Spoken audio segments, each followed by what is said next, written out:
যাওয়ার জন্য। আর ওয়েদারটা এখন সকাল সকাল ঝোড়ো হাওয়া, বৃষ্টি অলরেডি স্টার্ট হয়ে গেছে, বাট ভালো লাগছে। আমরা তিনজন চললাম,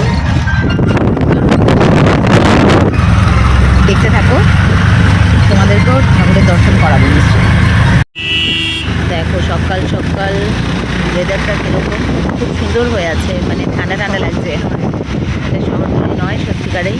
কালকে যেমন খুব গরম ছিল, মানে গতকাল খুব গরম ছিল, আজকে পুরো ওয়েদারটা চেঞ্জ করে দিল, যেহেতু আমরা মন্দিরে যাচ্ছি।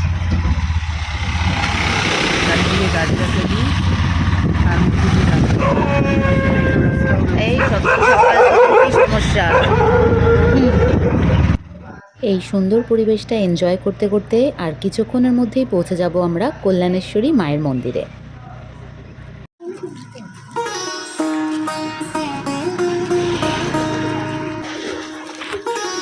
মন্দিরের সামনে এখন পৌঁছে গেছি, এবারে ঢুকবো। চারিদিকে জল জল বৃষ্টি হয়েছে সকালবেলা।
ভাদুর এসে বলছিল না সাবধানে ঢুকি, সেইবার এসে ঢুকতে পারিনি, মনে আছে? আমরা কেউ ঢুকতে পারলাম না।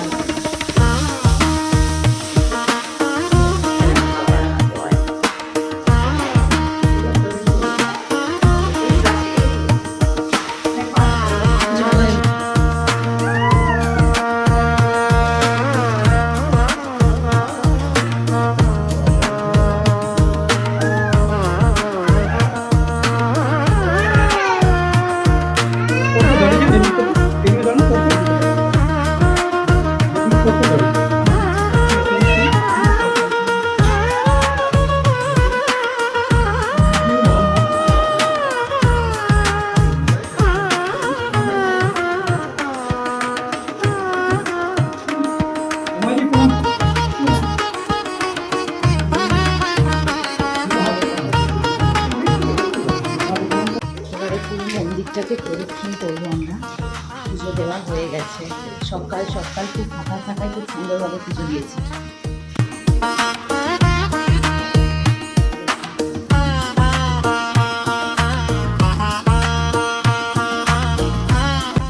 পুজো সেরে এসে আমরা চলে গেলাম মন্দিরের ঠিক ব্যাক সাইডটায়, যেখানে মায়ের চরণ রয়েছে আর কি, চরণ রয়েছে। তো সেখান থেকে ঠাকুর মশাই বললেন সোজা চলে যাও তোমরা ওখানে। তো পেছনের অ্যাম্বিয়েন্সটা ঠিক এরকম সুন্দর, মানে বেশ একটা সুন্দর জল বয়ে যাচ্ছে, পাথর পাথর ভর্তি, সুন্দর একটা পরিবেশের মধ্যে থেকে আমরা যাব, তোমরা দেখতে থাকো।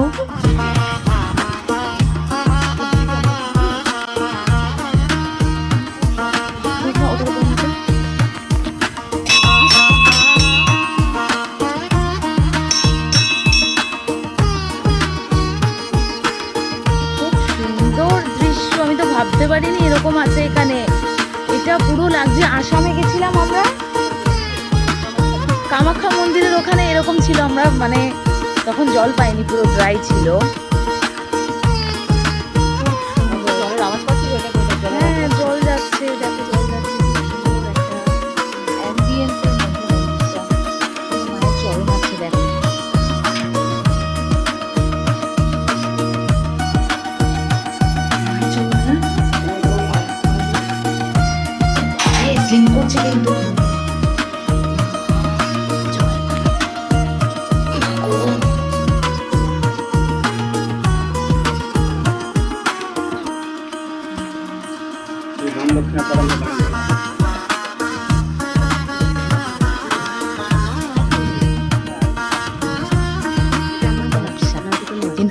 পুজো সেরে তারপরে চলে গেলাম গরম গরম কচুরি খাওয়ার জন্য, পেট পুজো করার জন্য।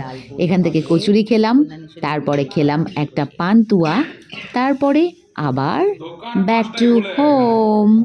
তো অবশ্যই ভিডিওটা কেমন লাগলো অবশ্যই তোমরা কমেন্টের মাধ্যমে জানিও। আর সবাই খুব খুব ভালো থেকো। এখনকার মতো টাটা।